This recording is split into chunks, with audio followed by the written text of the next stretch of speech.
Okay, next जो P Y Q है 2026 का 1 मार्कर। अब इस क्वेश्चन में दिया है figure shows a magnet drop through a small loop with A small cut which of the following statements is correct. तो इस लूप में एक कट है यहाँ पे। अब इसको थोड़ा सा हम ऐसे अगर देखें, लेट्स अप्लाई कि दिस इज द मैग्नेट और ये जो the pole of the magnet facing the loop. अभी ये लूप मान लेते हैं दिस इज क्लोज्ड। तो जब ये नीचे की तरफ गिरेगा तो इसके थ्रू जो है जो मैग्नेटिक फ्लक्स चेंज होगा, because magnetic field lines emerge from the north pole and emerge at the south. तो यहाँ से जब ये नीचे की तरफ गिरेगा तो इसमें मैग्नेटिक फ्लक्स लिंकेज जो है इसके साथ चेंज होएगा तो इलेक्ट्रोमैग्नेटिक इंडक्शन फिनोमेना की वजह से इसमें जो है मैग्नेटिक करंट इंड्यूस हो जाएगा, मैग्नेटिक करंट इंड्यूस हो जाएगा। अभी आप नोट करो, करने वाली बात यह है कि मैंने ये लूप अनब्रोकन नहीं है, ये लूप आपका क्लोज्ड है। तो ये क्लोज्ड है तभी लूप इंड्यूस हो रहा है because of the electromagnetic induction. तो उस केस में क्या रहता है कि अकॉर्डिंग टू लेंज़es लॉ, जिस चेंज ने इस मैग्नेटिक इंड्यूस करंट को प्रोड्यूस किया ये उसी चेंज को अपोज करेगी, और वो चेंज थी इस मैग्नेटिक फ्लक्स का नीचे की तरफ बढ़ना। और वो इसलिए हुआ क्योंकि मैग्नेट का नॉर्थ पोल इसकी तरफ आ रहा है।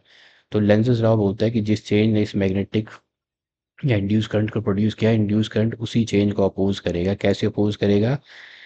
तो अपोज करने के लिए इस नॉर्थ पोल को नीचे आने से रोकेगा। तो ये ऊपर वाला जो पार्ट है ये आपका नॉर्थ पोल बन जाएगा। राइट हैंड रूल अगर आप लगाओगे तो इसमें करंट जो है वो एंटी क्लॉकवाइज फ्लो करेगा if you see from the top.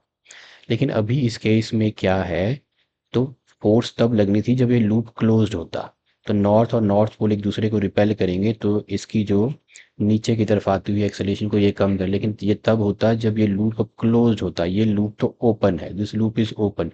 इसका मतलब इसमें इंड्यूस करंट तो प्रोड्यूस ही नहीं होगा क्योंकि उसके लिए चाहिए क्लोज सर्किट। तो फिर उस केस में it will just act as a freely falling object. तो ये फ्रीली फॉलिंग ऑब्जेक्ट की तरह ही बिहेव करेगी magnet, means it's going to come down with an acceleration that is equal to acceleration due to gravity. तो यहाँ पे जो करेक्ट ऑप्शन है जो हम चूज करेंगे यहाँ पे वो है acceleration of the magnet remains uniform as it moves through the loop. Speed of the falling magnet increases नहीं, acceleration of the magnet increases as it approaches the loop and starts decreasing नहीं, speed of magnet remains uniform, speed of magnet remains uniform as it moves through the loop नहीं, acceleration है। acceleration is just equal to the acceleration due to gravity, acceleration of the magnet remains uniform as it moves through the loop।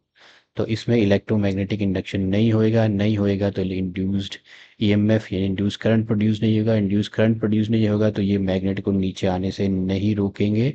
और इस तरह से इसकी जो acceleration है वो जो है वो remains uniform as it moves through the loop. So here D is the correct option.